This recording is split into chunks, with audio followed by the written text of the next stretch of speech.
Hey, welcome to the Infinity Bros podcast, the only podcast that is perfectly balanced as all things should be. I'm your host, Max Mosier, here today with one other Infinity Bro and a special guest we will get to in a moment. But first, it is the person who says we are sticky together and absolutely ruins me every time we are together. It is Infinity Bro Mark Jones. You're right, Max. I do ruin you every time we're together. That is 100% correct statement from Max Mosier, not me. I'm glad to be here in Infinity Bros universe because I get no more joy than recording with the bros and guests. Bro and guest, single bro. Well, he's such a, compassing person that he's almost like multiple people. Sure. Are you calling me fat? No, I'm not. Was that just nobody's joke? calling anybody fat here. That's body shaming, Mark. I'm big, so I can body shame people. So no, it's cool. I know a fat person. It's fine. Yeah, they let me say that.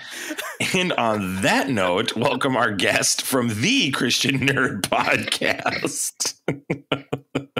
It's our dear friend of the show, Scott Higa. Scott, how are you?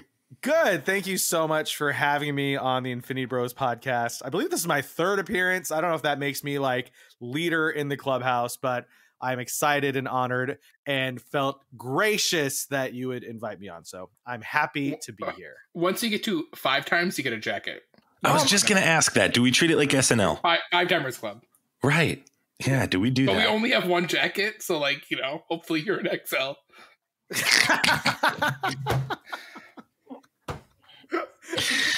No, but my friend, he can wear it for me.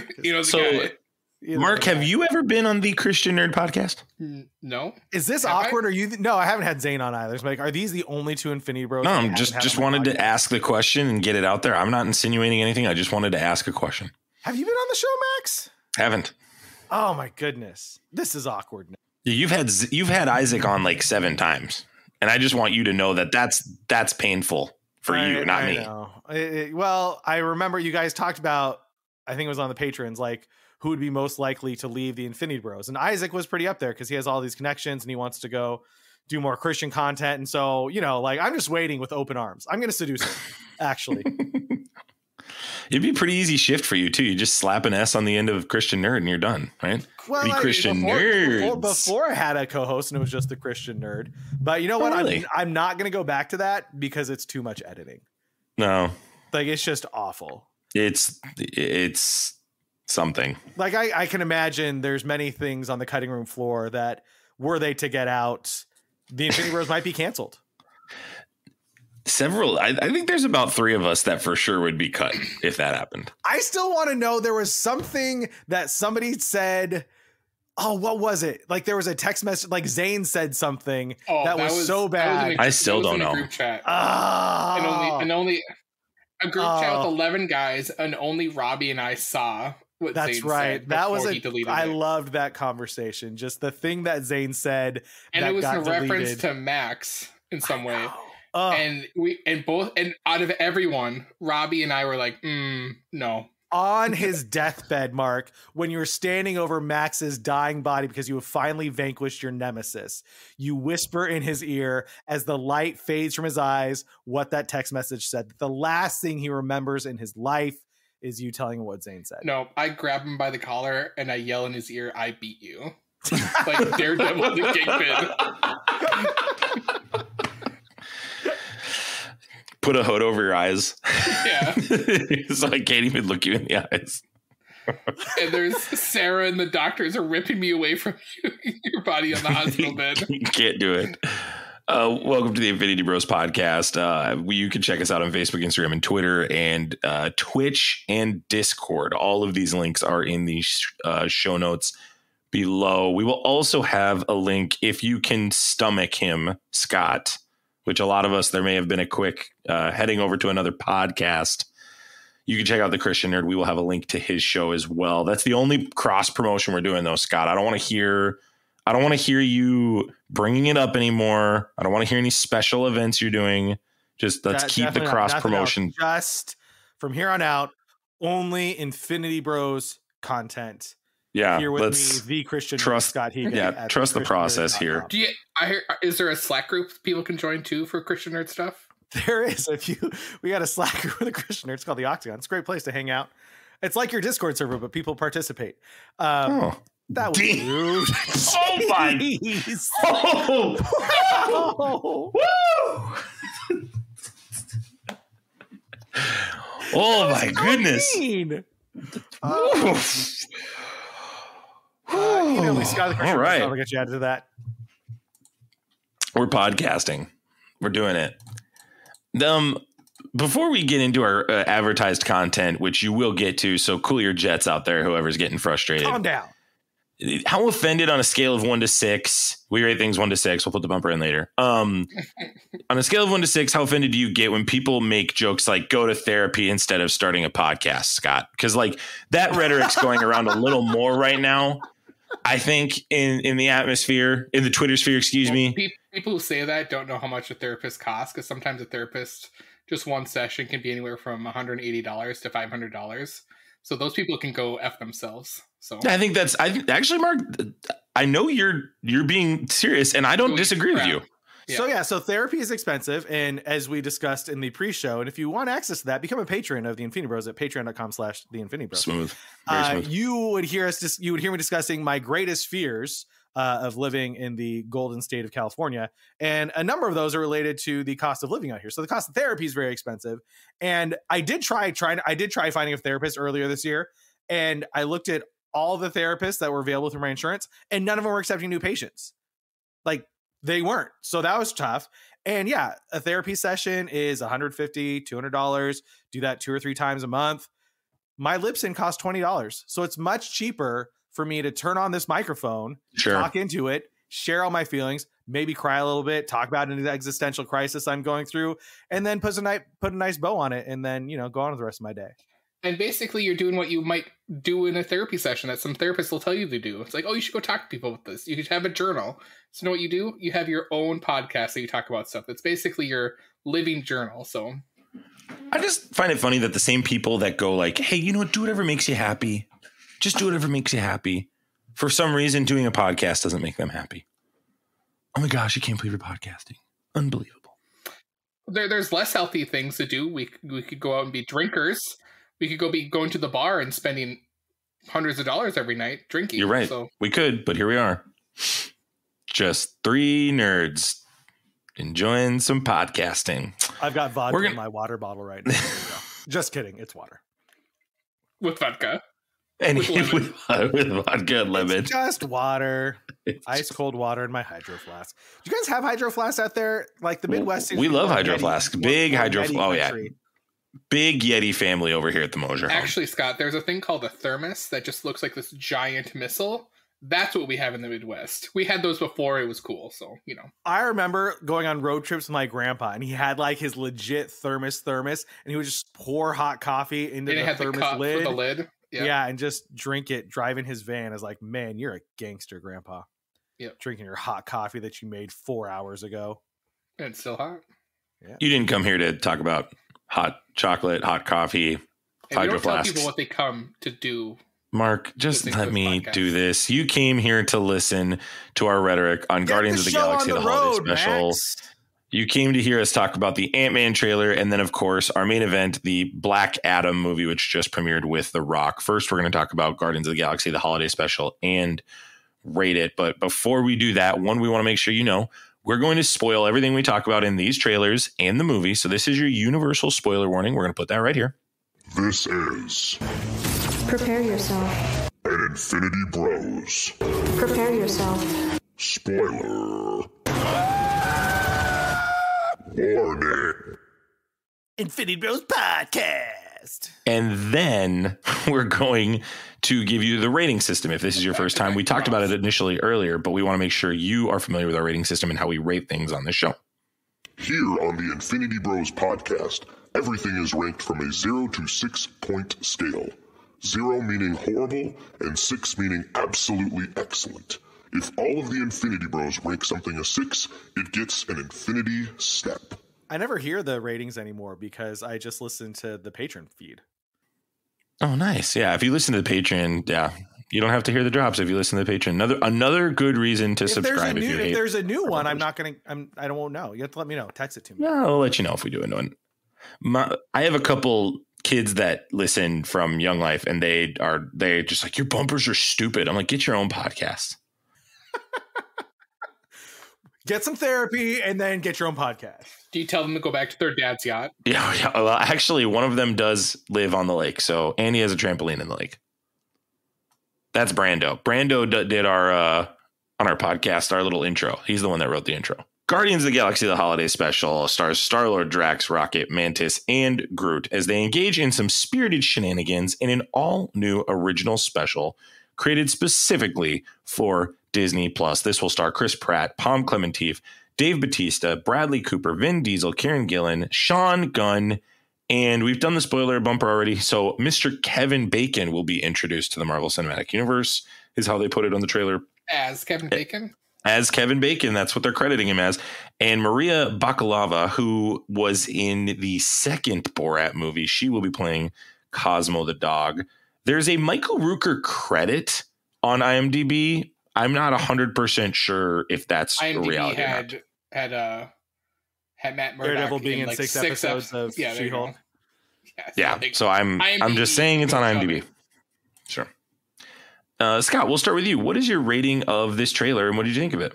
I would give this trailer, a rating of, let's give it a 5 out of 6. That sounds pretty solid.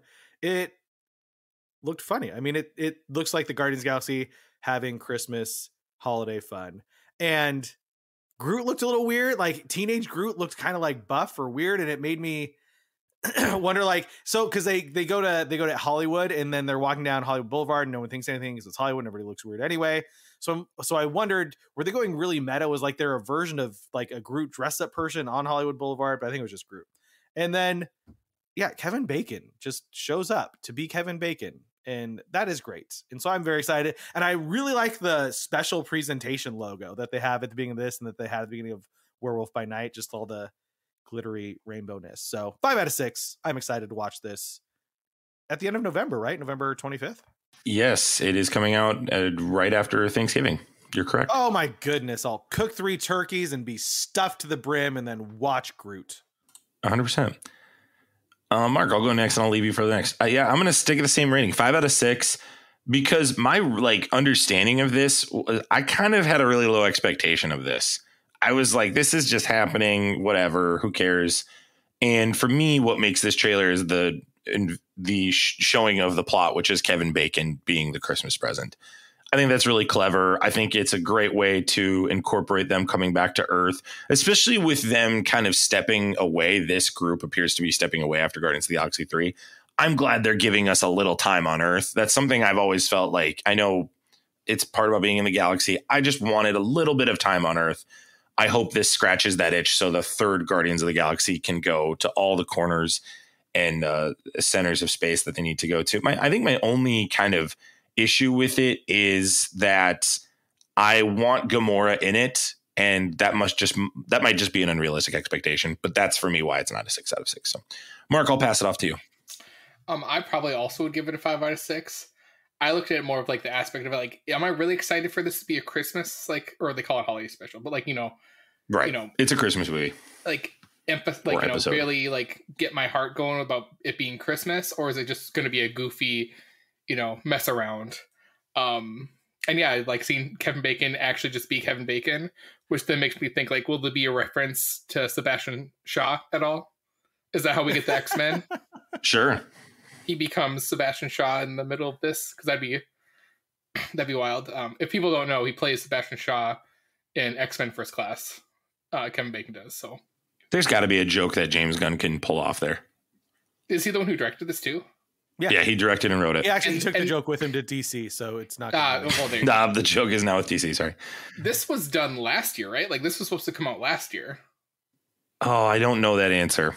So anyways, I just wonder if this is like the original, like what we were going to get last year. They filmed this as they were filming Volume 3, so it wasn't. It was yes. So that is true, Scott. Volume 3, and it's set after Thor: Love and Thunder. So, and then Thor: Love and Thunder is supposed to take place 2 or 3 years after Endgame, right? Correct. Isn't that right? Okay. The timeline's all timey-wimey. Yeah, Though I they're did gonna like have to- so. Well, it would actually technically be 3, Scott, because Thor gives an exact amount of time between when him and Jane Foster broke up. She was like, it feels like more like 8 or 3. Yeah. Right. I was left a little bit with bated breath, like when they were like talking to the speaker. I'm like, whose house are they at? I thought they were going to be at David Hasselhoff's house, but they already used it in volume 2. So I was like, oh, Kevin Bacon. Of course that makes sense. So I really liked that. Because Kevin Bacon's an Avenger, right? Yeah, that's interesting. That's interesting, right? Because they worked with the Avengers. Yeah, I guess I just want to see Gamora, but that I think it's just too unrealistic of an expectation. You just have to wait me. till May of next year. I know. It feels weird to me. Whoa, we're playing music here. Or in the quantum realm. More like Galessa.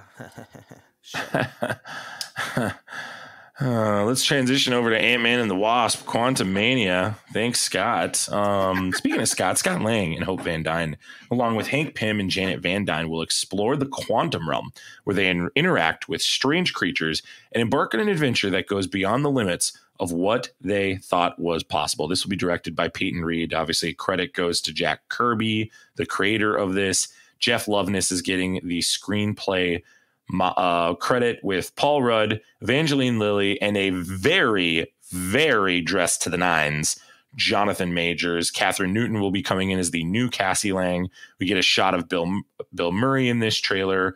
Michelle Pfeiffer is back. Michael Douglas is back. Credit right now is saying Randall Park will be coming back to this. Jimmy Woo will return in this. And then there's rumors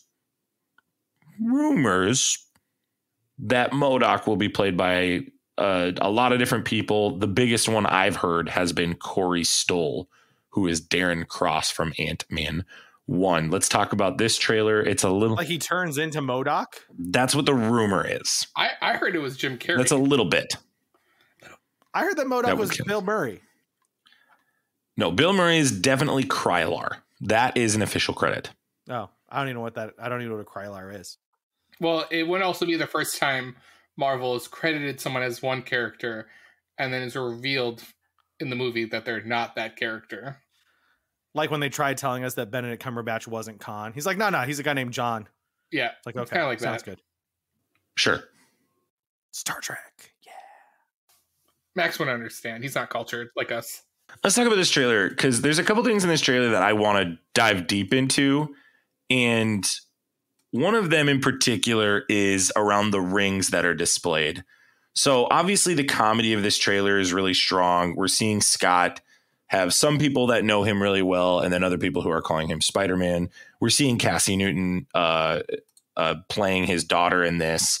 And my question to you guys is, one, on a scale of 1 to 6, what's your rating of the trailer? And then if you could tell us, what is your rating of Jonathan Majors' introduction officially in a trailer as Kang? Because in Loki, he was not introduced specifically as Kang. He was introduced as the man who remains, right? He Who Remains. It was this vague name. It's obvious after you watch it, it's Kang. But Mark, I'll go to you. Tell me your rating of those two things: this trailer and the introduction of Jonathan Majors. Do you feel like this was pulled off by Marvel as a menacing villain? Well, yes, I think it was. 6 is across the board for me.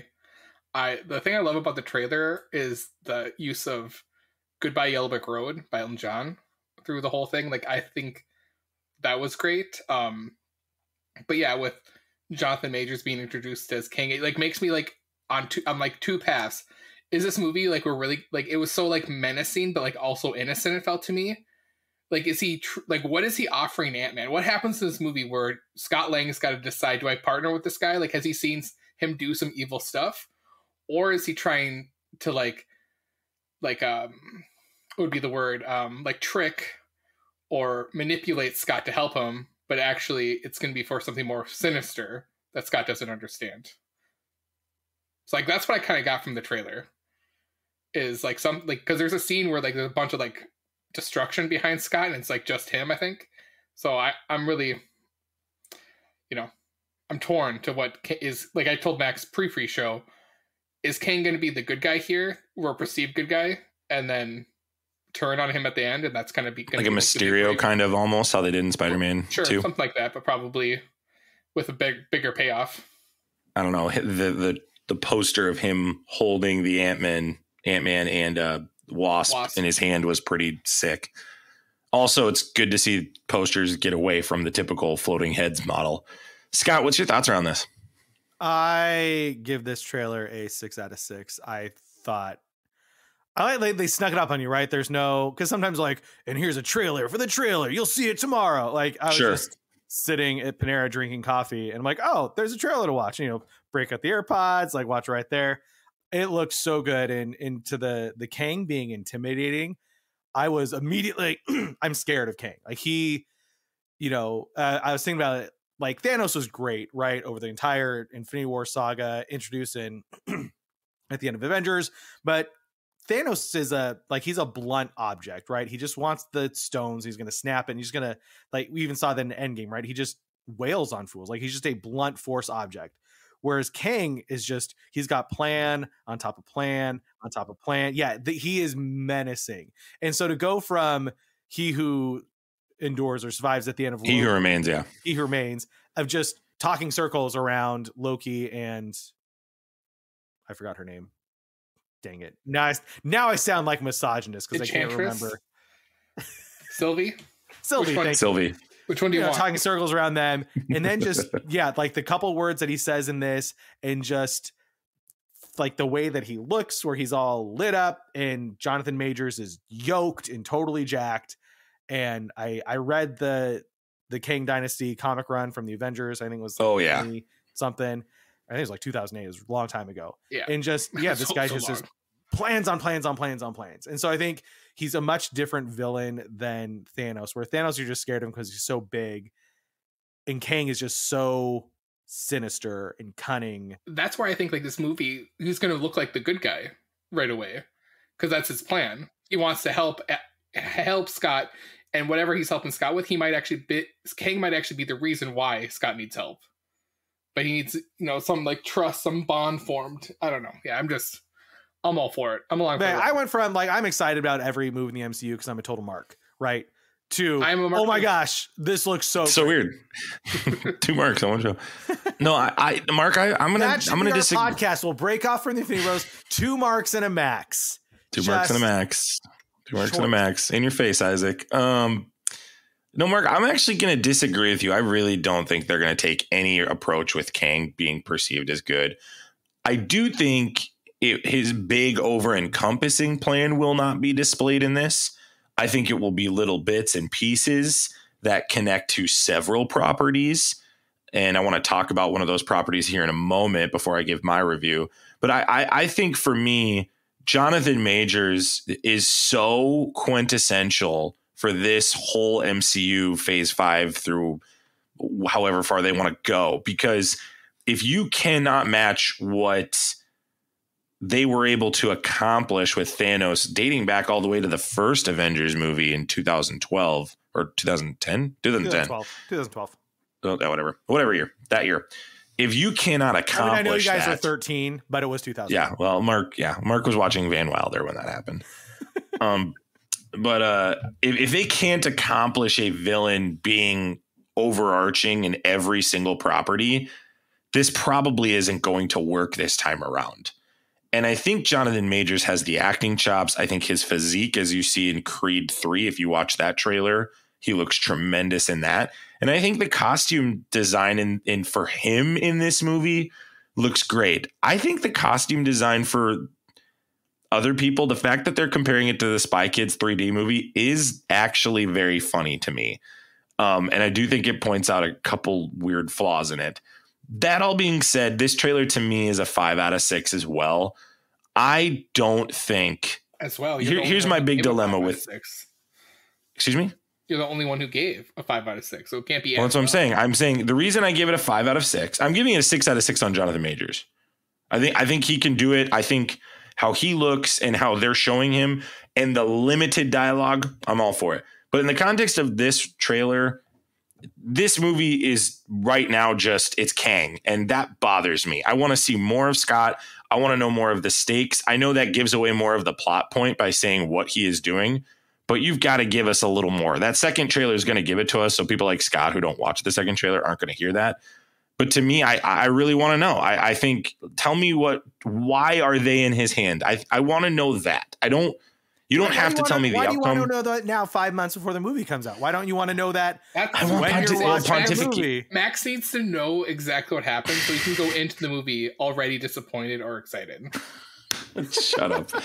No, that was Doctor Strange, was it not? No, that was not me in Doctor Strange. Doctor Strange was a genre movie that does not scratch an itch for me. You go sifting through the internet, and then stuff gets spoiled for you, and then you're like, "Don't go on the internet, guys." I accidentally got spoiled about the big. I did not even look for it; it just popped up. It disappeared. The internet just came. Yeah, I was out there. I was like, "Okay, who's in Doctor Strange 2?" No, I wasn't doing that. Anyway, Max, your moving voice, on. When you like do your impersonation of you, sounds exactly what I think you sound like. I mean, it's just it's uncanny, just dead on. Thank you very much. I appreciate that. No, I want to know more of what Scott's dilemma is in this because Mark, there is an audience and group of people that think he's going to die in this. Do you think that's a chance? Paul Rudd to kind of really set Kang apart and be like, well, that's true. Like to really be like, you know what? Kang is such a badass that he killed Paul Rudd, comedian Paul Rudd. I think if anyone, the two trails of thought here. I go back to their whole agenda for like young heroes. I know you get a young villain, like at least actor wise, where it's like, how long are they planning to move these people up that you have these young heroes, young villain? How many years in the future are we going? With that, I would say yes. I think you probably might kill Ant-Man. I don't know why you would do it now in the third movie, where it's like, I just don't get. It better make sense and it better be purposeful if they do that. But if someone's getting killed, money's on Cassie. Really? Yeah. Tell me more. Because I think that's because we're still going to the Broken Avengers thing and we still got time. What happens to Scott Lang if his daughter dies? Or not just dies, gets killed by Kang? Yeah, you're not, because you can't. Go towards? That's a really good point. You can't take away powers from Scott because then he just goes to being popular. Like the only thing he really has in his life is his family. And we saw him go through that in Endgame, but his dilemma of where they were was more of a passing of time versus grieving Hope's loss, for example. That's interesting. That's an interesting arc. Scott, do you think there's a chance that Scott Lang dies in this?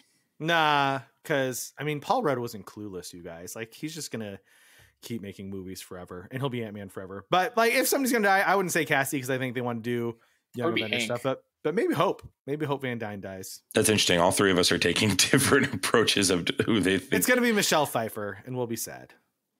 That's true. Michelle Pfeiffer or Michael Douglas would be layups too, right? Because of their age and or Kang. They don't have to be contractually obligated to the rest of these movies. Kang gets killed by Kang. Maybe. Maybe. There's all these Kangs out there. Do you think there's a reference in this movie to Reed Richards?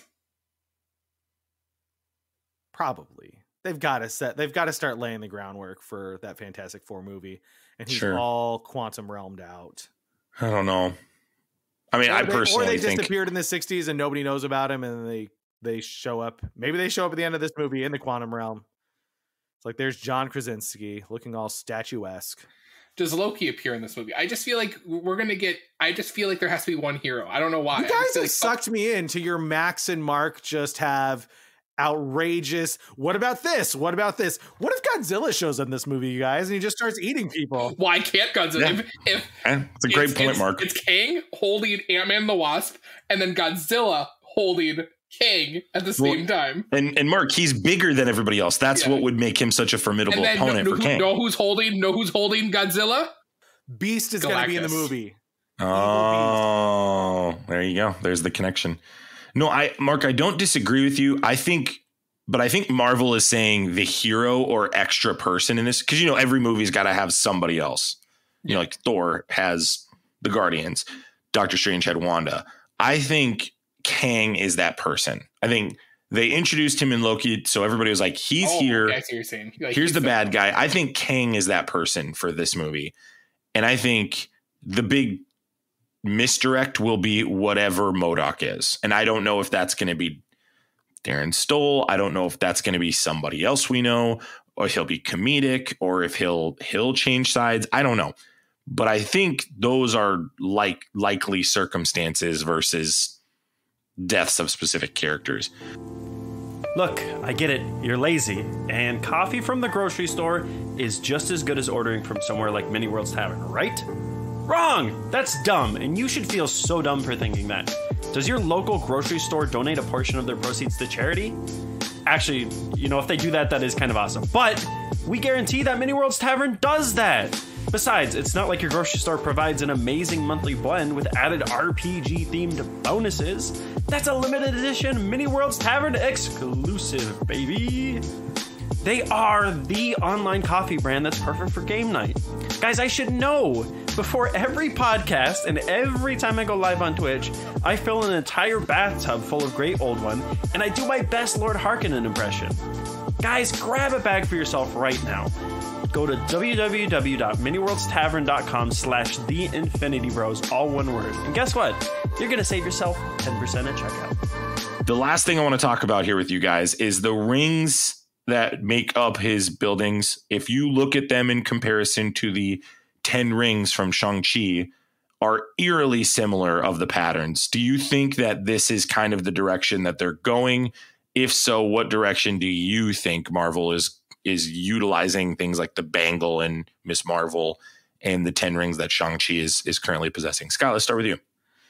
Well, if they're doing anything, because at the end of Shang-Chi, right, they said that they're calling out to something. Yeah, it's like a pulse. Sending out a signal, and that's what Janet Van Dyne freaked out about, because Cassie made this thing that was sending a signal out to the quantum realm, and the quantum realm responded.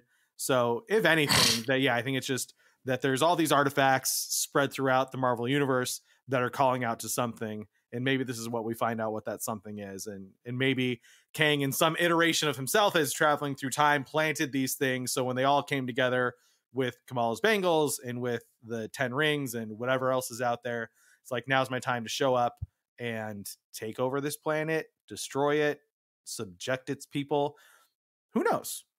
But it could be something great. Like in that Kang Dynasty comic book run, like there's this great scene at the end that they can't have because he's dead or not in the MCU anywhere. But it's like like speaking of giant Godzilla, it was like giant Godzilla like Kang versus giant Captain America, and it was some awesome panels. So hopefully in Kang Dynasty we get a giant version of somebody fighting a giant. Just remember this, Scott.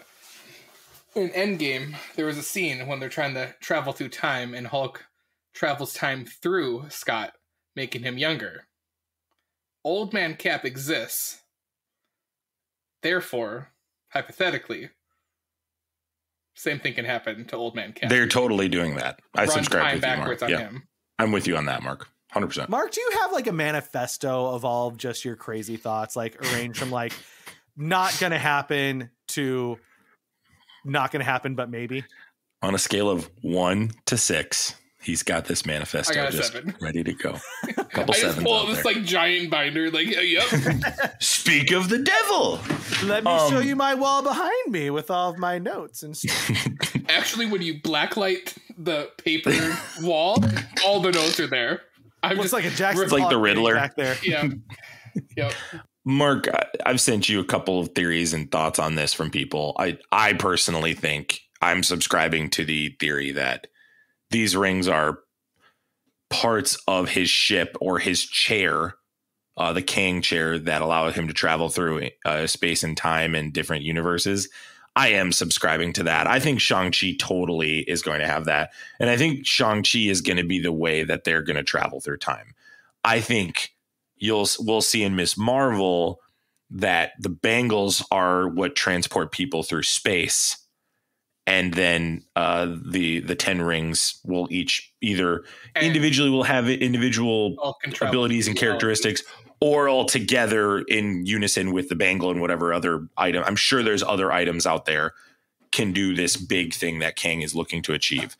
And I would assume he does it in some way to make Kang Dynasty happen. That's my theory. Do you think at the end of Secret War or Kang Dynasty, She-Hulk throws Kang into our world to fight Kevin? That would be really fun. I don't hate that.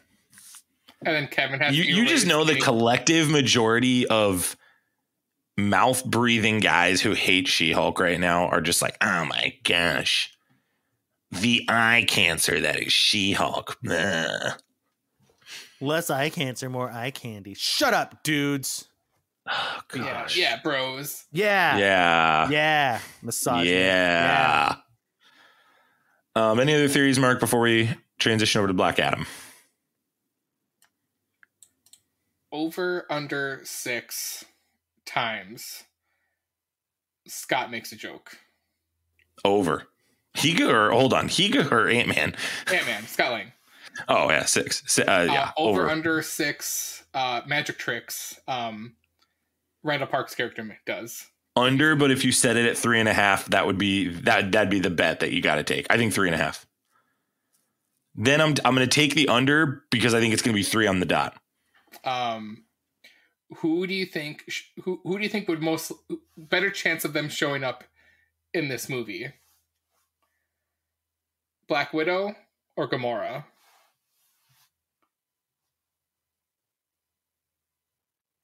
Or I'll throw a wild card. A Fox character property. Character property. Okay. Like someone. Yeah, give me Fox character over the other two for sure. Like, does Deadpool like have a glimpse in this movie? Yeah, maybe. All right.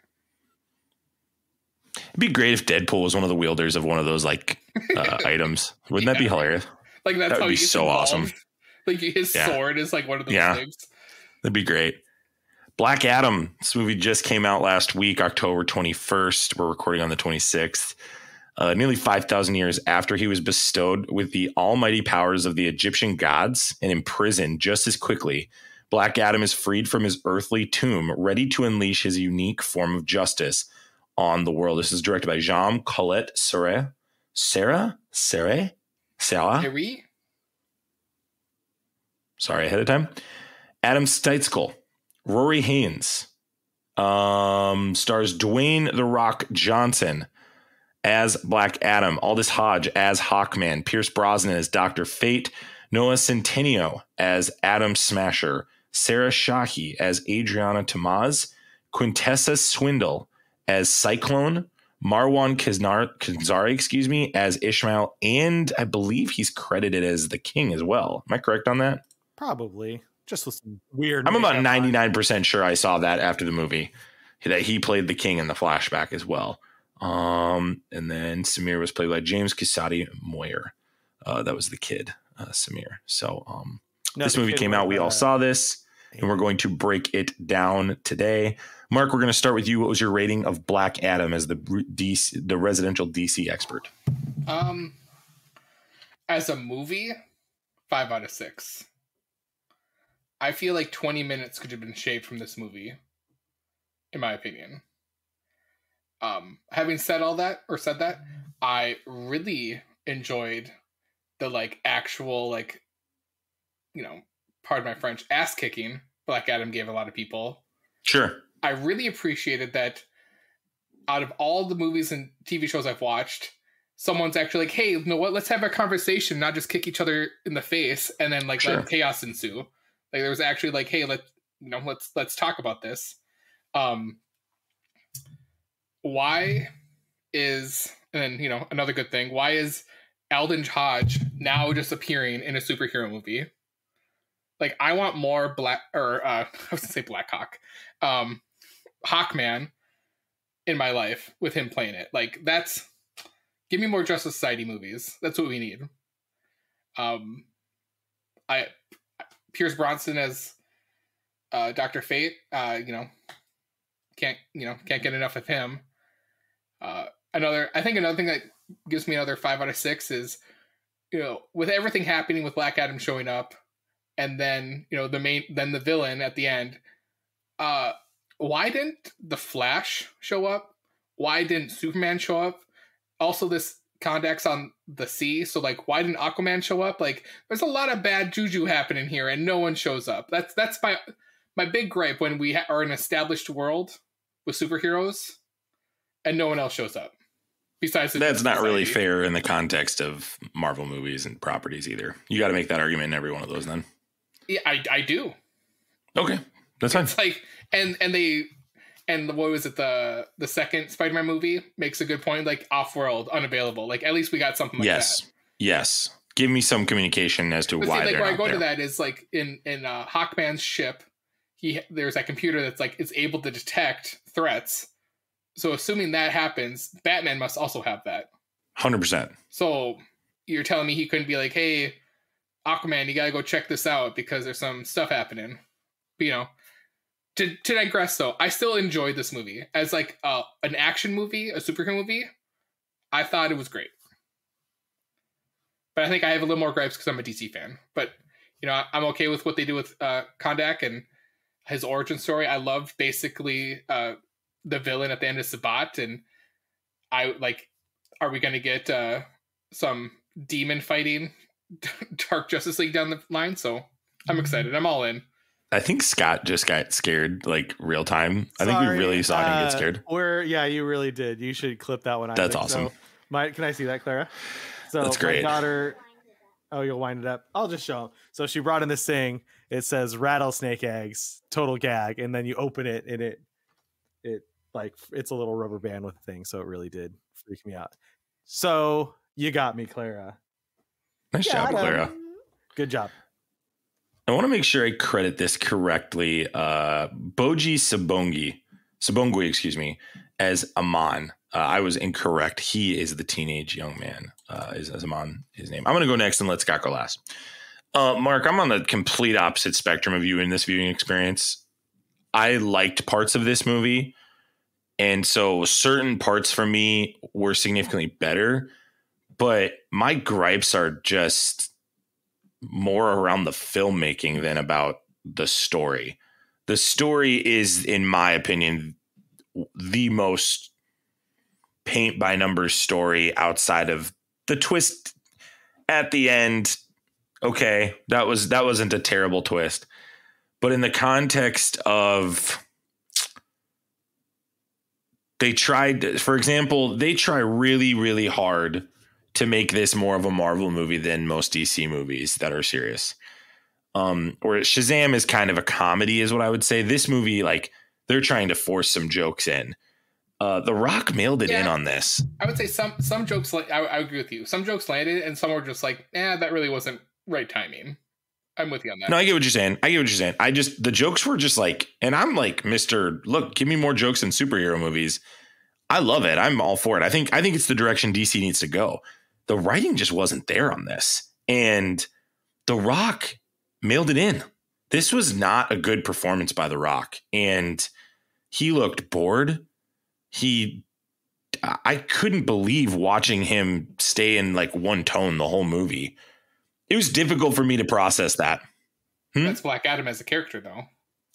That's an argument you could make. I think if you're going to display and convey that I'm mourning the death of my son and my people, and I have been resurrected in the way that he was, I would like to see a little more of the mourning process. That's just my opinion on that. I think this child actor was awful.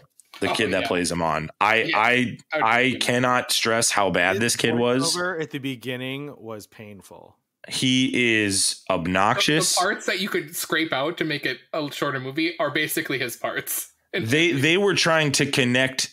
The goal going into this was that the kid would be the humanity part for Black Adam to latch onto. Incorrect direction. Go with the girl. Go with the woman and lean into her. She's the one who brought you into the world. They don't have to fall in love. I know that's like a tempting piece of the puzzle as well, probably. But you do not need this kid on his stinking skateboard going all around. It was so obnoxious. It was brutal. It was painful. His lines, the cheese factor was insane. Rock, in my opinion. Say it again. Like, I would say his performance is way worse than what you say The Rock's performance is. I just think The Rock did not give what I was, for a guy that's been like saying, this is the movie, this is my crowning jewel. He is either not a good actor, which could be a possibility, or he did not give nearly as much as we thought he was going to give, because it just did not feel like he was giving much. The other thing that's like wild to me about this movie, Mark, is that the Justice Society was tremendous. Like, right? Not good. great. They were all great. They were all awesome. Their power skill set was great. The Dr. Fate stuff was awesome. Absolutely tremendous. Pierce Brosnan was unbelievable. If they went with some movie about his character previous to this experience, I would be all in on watching it. I'm going to let other stuff. We'll talk about the other details in a bit here. We'll talk about the connection at the end as well. But this felt like a couple different movies wrapped into one. That's my problem. I feel like this was a Justice Society movie wrapped in with what The Rock wanted, wrapped in with we got to connect it to Shazam somehow because they got to go against him one day. Connected to, you know what? We're bringing Superman back, so we got to connect it there with Amanda Waller and Suicide Squad. Henry Cavill. Yeah, this is okay. Yeah, so let's, I get you. But let me rate it, then I'll get Scott, and then we'll talk. And Scott, yeah, okay. Yeah, I want to get Scott his moment. I'm too giddy now. You said I know. There's things I like, but the biggest gripes are the story writing, The Rock, and the kid is 1 out of 6, no question. The Rock, I'll give more of a 3 out of 6 because his presence alone is Black Adam in that regards. But he is going to have to clean up this acting if he's going to hang with the other guys that are up there in this universe. There's some really good actors in this universe. So I'm going to sit at a 3 out of 6. It's to quote Robbie, this movie is mid. However, there are some things set up in the future that I like. So I'll give it to Scott now. Go ahead, Scott. What's your rating? My rating is 3 out of 6. 3 out of 6. Okay. 3 out of 6 is my rating of this movie. I too would give it a 3 out of 6, but not. I guess, like Isaac always makes fun of me because I always rate movies on my show. And I think I even talked about it when I talked about Black Adam. I go from bad's 1 rating, fine is my other rating. And then the other one is good. I mean, there's not a lot of middle ground. So for me, it was fine. I think that, there wasn't much going on with The Rock's character, but I just appreciated that he wasn't playing The Rock. I think that was that is true. Yes. That he stretched himself to not be Dwayne Johnson. Like he wasn't playing the same character that he plays in Fast and Furious, or I'm sure the Jumanji movies, which I haven't seen. Like he was something different, which was very interesting to see that, The Rock can do something different. There wasn't a lot of range in the different that he did, but it was different, which I appreciated. I thought the action was fine. I thought the kid was annoying. Like you, Mark, I thought they could have trimmed a couple minutes off. I mean, when Hawkman and Black Adam fought again, I just thought, oh my goodness, like I don't like this already happened. And does Hawkman, like Mark, does Hawkman have powers? Like, are those wings a part of his body? Does he have a suit? So like, I don't know if they took liberties in the movie, like changing up, but like I know Hawkman is like his powers are like, I'm blanking, like almost kind of like Egyptian, like it's like a gift to him. So like, he's just like, as you saw, like when he first gets it, that just pops out of him. And the whole thing when they said he was going to die, too, it's like, well, in DC, like he just gets reborn as Hawkman. Exactly. So it's like, to me, it's like, that didn't seem like a big thing, but it seemed like a very, absolute like thing. Like he dies, he's done. But yeah, like it seemed like Black Adam is knocking down buildings and he punches Hawkman. And Hawkman's like, all right, I'll fly it off. So, and that's why. So like, that's why he's able to fight Black Adam, because he also has mystical powers. Okay, and that's, cool. Black Adam's weakness. That's what I was wondering. Like, is this a suit like Falcon or has he got special powers? Right. No. It's the suit's like kind of like, I'm not 100% sure in that lore, but like almost like it chose him, kind of like the helmet chooses fate. Well, and it's a bit of a nerdy take to go like, you know what, if he dies, it's not the worst possible thing. Right? Like he's just going to come back. Like, however, but that's a lot to explain in, correct. Well, that's a lot to explain in an already like, very when that happens, movie. I was like, that's so. That's what I thought too, Mark. Thank you. That's exactly what I thought. I was like, okay, but here's clearly that's not the case. There, he's like, I don't know that. No, so I thought, don't. Well, I actually wanted them to kill Hawkman because, like you said, Max, Pierce Brosnan was the best part of this movie by a mile. He stole every scene he was in. I would say him, like to me personally, him and Hawkman. Those like that's what I wanted more of. I wanted Aldous Hodge was great. Yeah, he was great, but he was pretty like. I mean, he's a sporting character, so he doesn't have to have a lot of depth character. He was like, "I'm gonna stop you. I'm gonna stop you again. I'm gonna stop you, Devil Man." Him in the suit, sure, but him out of the suit, like I wanted more of that. Yeah. Like, but where I just feel like- they dropped the ball for Aldous Hodge in this movie is they had him say in 5 different ways, killing people is not what a hero does. Right. Okay, we get it. You're talking about it. Let's get into the nitty gritty and show it. Let's go. And I think Aldous Hodge did the absolute best he could with the script he was given. He's tremendous. If they don't go a Hawkman movie after this, Mark, explaining all the stuff we're talking about, shame on them, because And Aldous they Hodge introduced would like crush it. Hawkgirl and like other Justice Society stuff. Yes. Okay, so- Additionally, let's go back to Pierce Brosnan real quick because I do want to spend some time on him. Pierce Brosnan. I mean, do you think it's a shame that they killed him in this? Because now you can't do anything in the future with him outside of a prequel. Here's the thing: he apparates like his other things do. So to me, it's like, did he really die, or like did he want to retire, type of thing? But still, like, do we like?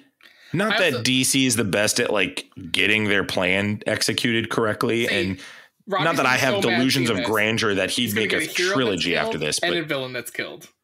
Sure. But you're right. Like, why kill him? Like, why? Why did they kill him? I don't understand. The stakes didn't, or and the stakes didn't matter because they still brought Black Adam back. Where it's like, why did? Oh, don't even get. We're going to talk about that in a second. Why if that was Dr. Fate's idea, why didn't he apparate when he thought about that? Yeah. To Hawkman to be like, hey, you know what? Don't let him Shazam himself. Keep him as Black Adam. We're going to need him. Like, then that just eliminates the Task Force X bunker. I want to talk about the characters, then I want to talk about those moments. We'll come back to that. That part requires significant conversation. So we talked about the Pierce Brosnan. Anything to add, Scott? I know you've talked about him already, but like he was freaking James Bond, right? And then so you plant somebody like he was Remington Steele in the 80s. Like Pierce Brosnan has been a massive movie star for decades, and you drop him in this movie. He doesn't have that much to work with the script or the story, but he managed to freaking shine so much brighter than anybody else. Like, right? It's like you watch a Mission Impossible movie, and Tom Cruise is insane, right? But when you see him on screen, there is something about him. Like, that guy is a freaking movie star, and that's how I felt every time Pierce Brosnan was on the screen. He was just so good. I love. What's interesting, Scott, about that scene? About Dr. Fate, like at all, sure. like I know zero. But I'm like, this is the most interesting character, and he's so good. What I like about that scene, that I know when they fight again. Yeah. What I liked about that scene wasn't them fighting; it was Pierce Brosnan's portrayal of just like he's sitting there, like he's kind of speaking on behalf of the audience a little bit and saying like, "This is a waste of your guys' time. We're wasting time. This is ridiculous. We got to get this together." I felt like that scene was okay. There was other scenes that were ridiculous too. Let's talk about Quintessa Swindle, who plays Cyclone. My word, how they conveyed her powers in this was absolutely magical, Mark. Absolutely magical. DC absolutely crushed 6 out of 6 the Justice Society portrayal of their superpowers and how they were doing things and how they all 4 worked together. She is tremendous in this. Very great. I was kind of laughing because I was like, you know what? They kind of Ironheart's a different skill set, but if they're going for like the smartest girl in the room with Ironheart, I think DC might have just beaten them to the punch with that. Yeah. Smartest young girl to the punch. I think they might have just done that. What were your thoughts on Quintessa Swindle as Cyclone? I went into this just blind, basically. Like, I didn't know what to expect. And yeah, I would just piggyback on everything you said. It's like, knocked it out of the park. I think the shining parts of this whole movie is the Justice Society. Like, what they did there is what I think what people are going to want more of. And I'm sure when, you look at the Rotten Tomato score where it's like the critics say it sucks and the audience was like, oh no, man, this like kicked butt. We're going to talk heavy about the Justice Society. Like, that's what we'll want. And I thought exactly, every time she went and like used her powers, even with like, I almost said Black Adam. I mean, everyone's going to be Black something, I guess, for characters. For Atom Smasher, like the visual representation they did, I think was pretty good in this movie. Her dancing was beautiful too, just tremendous. Scott, your thoughts? Samesies. I thought, again, know nothing about Cyclone, know nothing about the character's power set, but the way it's portrayed on screen, I thought, wow, that looks really, really cool. And her hair was flying everywhere and it was all colorful. It just, I mean, we're what, I mean, since Batman 1989, since Superman in 78, 79, we're a long time in these superhero movies. So for something to pop up that looks really, really cool that you hadn't seen before is pretty awesome. That's like the one. I think all four of them did, Scott. I think all four of them did it. Even Adam Smasher. Yeah. And Adam Smasher being played by Noah Centineo. First off, the cameo of Henry Winkler as the older Adam Smasher was great. Chef's kiss, brilliant call, great choice. 6 out of 6 that. Noah Centineo, here's something I think some people are going to say. Do we think it was kind of trying to play on a lighter version of Deadpool with how he looked in his mask, and that he was being a comedy the whole time? Or were you able to disassociate that? Because the mask to me was Deadpool. It was like, oh my word, it's just Deadpool with a blue shade. His jokes are different. They're not the same shade of Deadpool, but the look of the mask is pretty identical to me. And I think people were talking about it when this first trailer came out, but I didn't give much thought to it till I saw the movie. What were your thoughts, Mark, on that? Well, in the comics, he like has a similar suit. So I think it's just like, it goes back to my thought about, She-Hulk breaking the fourth wall is like, well, people are just going to say, oh, Deadpool's done it first because it's in the movies. Same thing is going to be here. It's just, right. Deadpool did it first. So like everyone's going to compare it to Deadpool, even though you didn't think Deadpool though when you saw it? I mean, yes, there's some similarities. It's the eyes. It's the eyes portion. That's the similar part. But I mean, how different can you make a bodysuit look? I agree. Just more curious if that invaded your reviewing experience. In the comics, no. I mean, I heard comparisons before I saw this movie, but in the comics, he has like the blue like head covering with white eyes. So, I mean, Scott, what about you? I thought that's like Ant-Man, because Ant-Man gets really big. And then I thought with the mask, so I'm like, the mask, like, it's a cloth mask. I don't know if it does anything for his power set. So all I thought in that is like, oh, they put a mask on him because it's really hard to CGI a giant face. And so it's much easier to CGI a big blue face. But I didn't know that that's what his costume looks like in the comics. It's really weird to go into these movies having like zero knowledge about the comics. Because when I go to a Marvel movie, I know a lot of things, right? Or, like, have general knowledge. But to watch them like, who's this character? Is that what their power set is? I don't know. It's so, I guess I feel like a normal person going in without, this encyclopedic knowledge like our friend Mark here. Yeah, for me, it's just Hawkman and Dr. Fate. Everything else was like brand new to me. Yeah. Go ahead, Mark. Sorry. I feel like I've talked about this with my beautiful wife Kelly, where it's like, if you know nothing about some of these like movies or comic book stuff, it's like, you're gonna be like, oh, they're just like you said, Scott, they're copying Ant-Man. They're copying. Yeah. Sure. Like, so everybody has a guy that grows huge. That's not anything original. Why, yeah. Even though it's probably, Adam Smasher might have been first. I don't know the timeline on that. But it's, it doesn't matter. It's like, who was in the movies first? That's what matters. And that's why there's the argument to be made to be like, use the toys in the toy box that everyone knows, because otherwise this comparison stuff happens. Or, do a character that hasn't been done on the other side. So that's why I think where Hawkman was so different. And then in Dr. Fate's situation, it's like, there's Doctor Strange, but Dr. Fate wears a helmet and it like possesses him, and then it's also Pierce Brosnan who like kicked it out of the park, so that leads some stuff there. So I'm calling him Hawk Guy, like Hawk Guy, like that's all. Well, and for me, I did not think he was Deadpool, Mark. That's not the point I'm making. I just was more of like, oh wow, that's like way more like the Deadpool movie than I thought this was going to be like. Because when I saw the trailers, for whatever reason, that just didn't click with me. All that being said, Adam Smasher was a breath of fresh air in this movie. His whimsical approach to life and his lack of experience, and Aldous Hodge saying "you and me" later, those jokes worked for me. Mm-hmm. Adam Smasher hitting on Quintessa Swindle's Cyclone was hilarious. Those were the jokes that I was like audibly laughing in the theater. I really enjoyed that. I'm happy they still gave Cyclone a little bit of red hair, because Hollywood's just eliminating redheads. We're back on the redhead comment. Yeah, we get it. We get it. I see Nicole Kidman every time I watch a movie, Mark. They're not getting rid of redheads. Well, they're going to keep one that everyone will remember. Look at this freak show over here. No, I've got to edit again. Here we go. I got to edit again. We got to edit out calling Nicole Kidman a freak show. No, we'll keep that if you want. You want to attach yourself to that, Scott? We'll keep it. I was in love with Nicole Kidman when I saw Batman Forever. Right? I'm sure you were. I was like 5 or 6, but I was 13, and it solidified my feelings that I was into women. Mark, what did you? We're gonna move on. Mark, what did you think of the of the Council of Wizards transforming Shazam in the beginning? Excuse me, transforming Octon in the beginning of the movie, and it's basically this callback to the Shazam movie. Sure. With what's going on there. Was that exciting to you? Did you enjoy that sequence? I did, but I thought you did. What do you thought? It made me actually want to go back and watch Shazam. I have not seen that since seeing it in theaters. Oh, really? Yeah, and with all that said, like Shazam's one of my favorite DC characters, or Captain Marvel. Yes. The original Captain Marvel.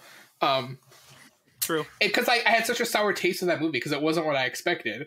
But my wife Kelly loved it. Because it's like, oh, this is more like a Marvel movie. It's like funny and, actually enjoyable, not dark the whole time. But yeah, that scene, I was like, yep, appreciated it. And it's like, okay, I think I should go back and watch Shazam. So I kind of was worried that there wouldn't be some connection to Shazam. And I don't know why I thought that coming into this. Because I guess my thought in this was like, all right, is DC just going to make a solo movie with Black Adam and that's it?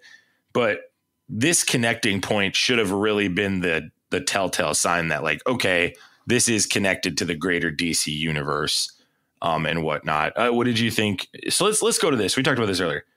The scene where they send him down into the water bunker where we get the character, forgive me, I'm forgetting her name right now, from James Gunn's wife. Is that his wife? Amelia Harcourt, Jennifer Holland. Yeah, they just got married.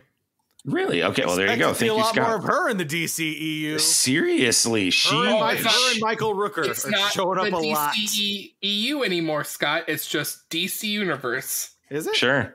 Yep, that was an announcement a couple days ago, or maybe it was yesterday. Where just DC Universe. The DCEU is dead, and it's now just DC Universe. Yeah. So the DCU, it's no longer extended. DCU's fine. I like DCU. That's a better way to put it, anyway, in my opinion. But yeah, she's down there. So you're connecting to Peacemaker. You're connecting to the Suicide Squad. Those parts felt actually much smoother in terms of connection points, in my opinion. But you get this total scene in the middle of the movie, Mark, and this is probably my biggest gripe in this movie, where it feels like the movie's done. Right? Like the movie felt done at that point. I was like, all right, this is how it ends. Yeah, me too. I was like, here we go. And I thought, okay, the sequel will be what happened in the third act of this movie. Yeah. Which is the Legions of Hell summon Sabak to terrorize Kahndaq. And it's like, did you feel this scene was important? Like, in my opinion, Mark, they could have gotten rid of this entire scene. I 100% agree with you. I think this has to be the reshoot stuff, right? I have never seen a movie where I'm going, the third act could have all been gone. This is the first time I've ever said that. I don't know, man. It's real talk, Mark. Like they could have gone into completely other territories. The stuff you were talking about with Justice Society, they could have said, all right, here's where we go from here with them. There was a whole point. It was like, they're gonna end this movie without Black Adam being around. Like the Justice Society's just gonna defeat Sabak and like that's it. That's what I really thought was gonna happen. Yeah, really? You thought that was going to happen? Yeah, because I was like, well, as soon as they stuck that thing in the Rock's mouth, I'm like, well, that's coming out in 20 minutes. It was a long time to get to that third act. Well, it was a long just sitting time there to get waiting. there, I was like, all right, when's he going to pull that out of his mouth and say Shazam? And I'm just like surprised. Like, why did we need to go back to Amanda Waller with all this crap? Like, why couldn't we? That is a weird thing that she is persisting throughout the DCU now. Mm-hmm. Yeah. Like, she has so much power, apparently, that she's able to summon the Justice Society. She is, like, demanding them go get Black Adam.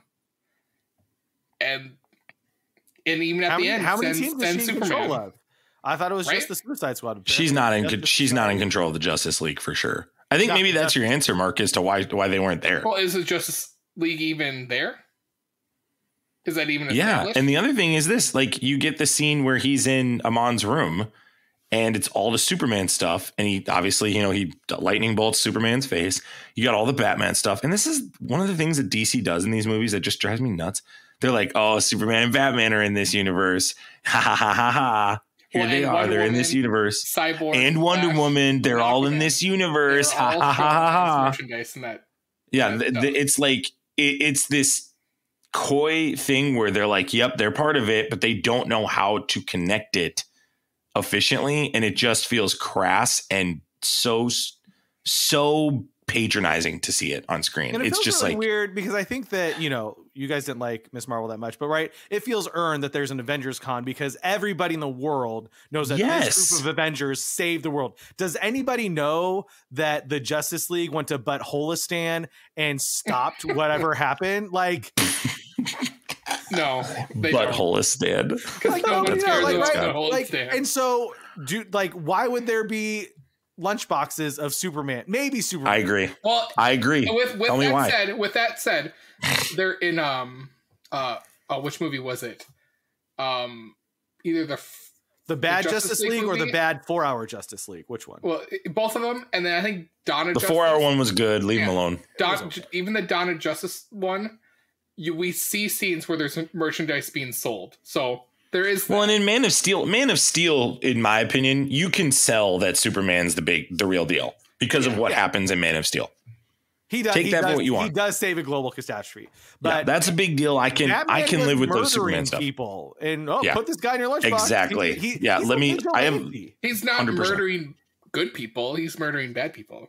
And also, this is another reason. This is another reason I hated him on. It's like because he sucks. He's like, you Americans come in here and mess everything up. It's like, dude, you are a superhero fanatic. You should be over the moon that these guys are here. Right. He does not get to be the person that makes that claim. Maybe the Justice Society is like the Yankees to him. Like, you either love him or hate him. Like, if it was Justice League, then say it. Then show me that. Then show me that. Then he should have given a line of like, well, you're not the Justice League. Yeah, that would have been a great line. You're not Superman. Yeah, you're right. Yeah, that should have been. Yeah, that's what he should have said. The kid was obnoxious. He was so brutal. Oh my gosh. And forced. It was just like, and the whole movie could have been avoided. And like this mom is like wants to protect her son, but then gives him the evil crown. Couldn't believe it. Oh my gosh! What if he got killed with that crown? Then he becomes Sabak. Yeah, the whole idea for the Justice Society and Black Adam was that they were going to take this MacGuffin, which was going to bring hell on earth to this guy, and their idea was, we're going to exchange hell on earth for this kid. Come on. Confirm. Max would let the child die. That one, maybe. That kid, yeah. That kid, maybe. Not gonna lie to you. Hell on earth. It was hell on earth when he was hell on screen. earth. It was just awful. And apparently, the hell on earth was pretty easy to kill. I mean, you just needed like a. Okay, so I think that were totally unnecessary. That was so dumb. All like brutal. these hell beasts, like. What do I care? That was so bad. Brutal. It reminded me so much of the Hellboy remake, where it's just like if you've seen it, where it's like these demons are summoned, and then all of a sudden, like 5 minutes later, they're just destroyed because they were just solved it. Because I had a baseball bat and a lead pipe. That was like the worst game of Clue ever. It was all the people with the lead pipe in the city square, and all the demons. Kill him! Yeah. This garbage. Get out of here. Where was DDP, man? That's what right. He was doing yoga, so he wasn't available. Apparently, he's a really good yoga. Mark, I can't believe you gave this a 5 out of 6. If you want to backtrack, now's your chance. I'm not going to backtrack. Overall, like movie wise, great. I had fun. I have one more really thing that You're telling me you didn't have fun seeing Black Adam rip Sabak in half? That was cool. That was cool. Yeah. I really hated, like, speaking of derivative and stealing from other movies that have probably already done it before, but the scene where Black Adam was moving really fast and everything was slowed down, all I could think of were the Quicksilver scenes from X-Men Days. Oh, yeah. Past. And it was just like, and they're even playing like a pop song. It was just, all I think is like, brutal. Evan Peters did this better. All I want is not necessarily Frank Evan Peters, the production Frank team. Boner? Ralph Boner. Ralph Boner, sorry. I do like how they visually show Hashtag him boner moving talk that fast. for Max. Yeah, hashtag boner talk, but not the way you think it's spelled. For Max. Mark, just say what you need to say so we can move on. I was just saying, I did like how they made him look when he was moving fast. I like that visual representation they did. It was the same as Man of Steel. Yeah. Like, it was the same speed level of, like, you could see literally the sound waves move. Yep. Speaking of Man of Steel, Mark, as much as I would say this movie's mid, this post-credit scene is incredible. 6 out of 6. Seeing our boy Henry Cavill back, and I thought right away Amanda Waller meant the Green Lantern Corps, because she said, we really? have people from space. So you didn't know about this? You did not know about this post-credit scene? No, not at all, dude. I've known about this. You made it to yesterday and didn't know about it? Good for you, Mark. I've known about this for a long time. When movies come out, you. I don't look for them. I don't be like, hey. Well, no, they were. Variety was because Variety was reporting, Mark, about Henry Cavill coming back to the DCEU. At the time it was EU. Yeah, now it's DCU. Coming back, I heard that stuff. I didn't know he was going to be in the But movie. they were talking about it. They were like saying, he's in the post-credit scene. Video, he's like, you seen Black Adam and I'm British. Well, see, I didn't. Yeah, and The Rock said it on tour too, Mark. The Rock was saying it openly in interviews. Stuff. I know movies coming out. I go completely dark on that stuff. I don't look for it. I'm not you. And like, hey, Doctor Strange 2, does Reed Richards show up? No, that's not what I looked up. That's not. Does Captain Britain show up? Oh my gosh, they're all showing up. I'm rude for this movie. Whose fault is this? It's not mine. It must be Jared's fault. It's an interview. It's literally an interview for The Rock talking about the movie. And he openly speaks about it. And people are like, so apparently he's in the movie. Yeah, no. Like, you don't just look for that. I had no understanding of this till like a week or two ago that he was even going to be back. How did you see the video? The video just showed up on your. It's on my Twitter. It just scrolled up on my Twitter. Yes, so people I follow on Twitter when stuff is going on. Well, maybe you shouldn't follow them, Max. So stuff doesn't get ruined. Well, Mark, it was an open interview from Variety. Like, you want me to? I don't follow Variety. I don't know what. I'm not saying I should. I'm not saying you should follow Variety, but I'm saying that's a publishing news source. Yeah, maybe that is like showing videos of that. I'm just saying that is not looking for spoilers. So that is just them reporting. 3 out of 6 because you've been like forensically evaluating this movie and like. No, I'm forensically evaluating the movie, the post-credit scene, whether I know the information or not. 6 out of 6. Our boy's back. Yeah, our boy's back, and that's all that matters. After all our bickering, he's back. He's back. Praise be. Let's go. We're finally getting it. Get a Man of Steel 2 movie. Do we want Snyder back for it? Yeah, of course. Yeah, I think so too. I'm with you. I want Snyder back for the second. So I finished watching this movie. I came home and started watching Man of Steel. Yeah, because Man of Steel is grossly underrated. I texted you, Max. It's just so, good. The movie was so good that I remember, I told my dad, I was like, we're gonna go. My dad doesn't like going to see movies, but like, you have to come see this movie because I think you'll enjoy it. And I cry every time I watch Man of Steel. It is, in my opinion, aside from, obviously the Passion of the Christ, the most accurate depiction, in my opinion, of like thematically who Christ is. I really believe that. Like, somebody who loves people so much that he is willing to go to the ends of the earth to save them. I just love it. I eat it up, Mark. I'm 100% with you.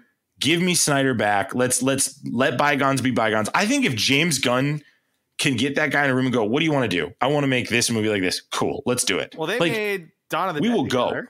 So they've got a relationship. Well, that exactly, Scott. Like, he's coming back. Like, if James Gunn's in charge, he's like, I'm getting Zachy Boy back.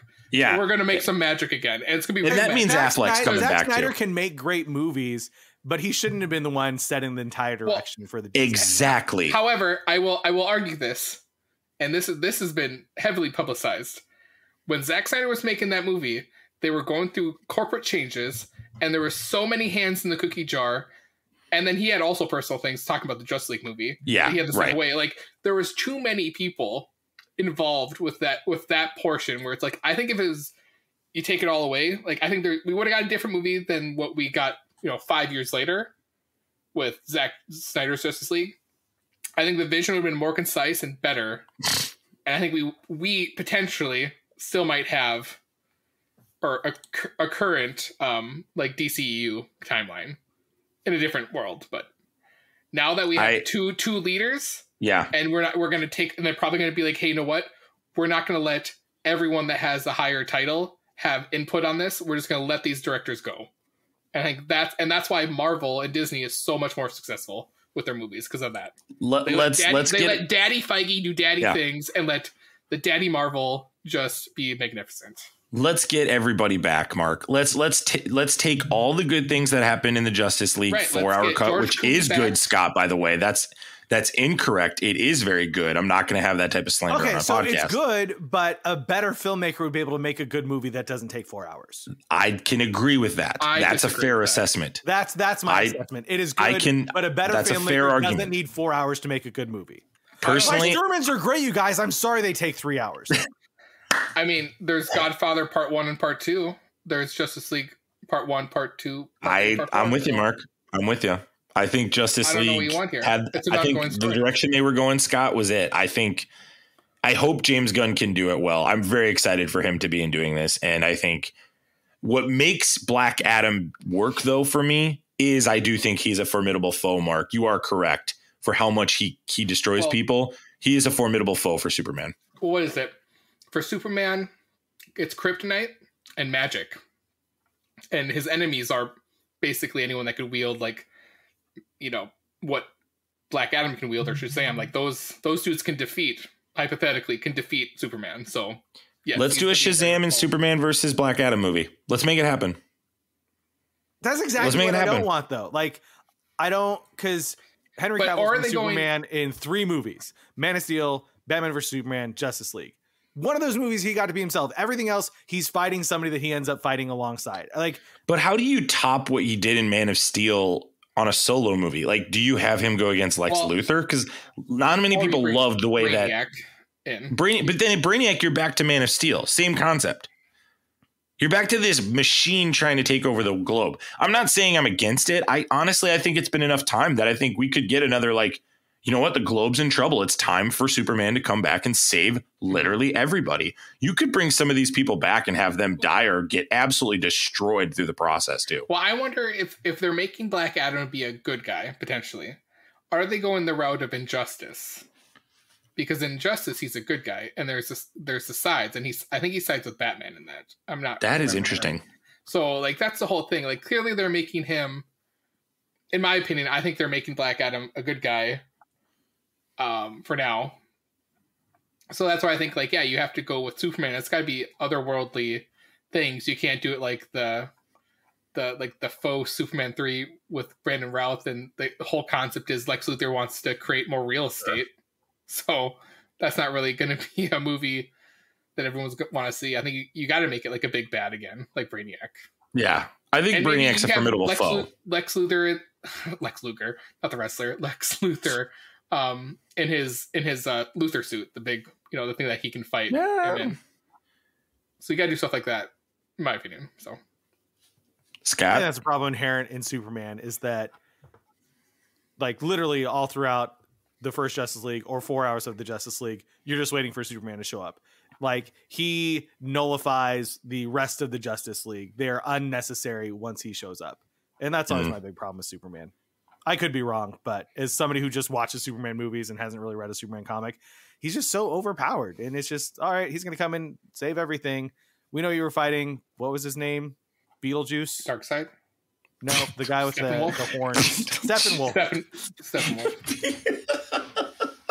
Now, if he has to fight Beetlejuice, then he is an equal foe. Beetlejuice. That's brilliant.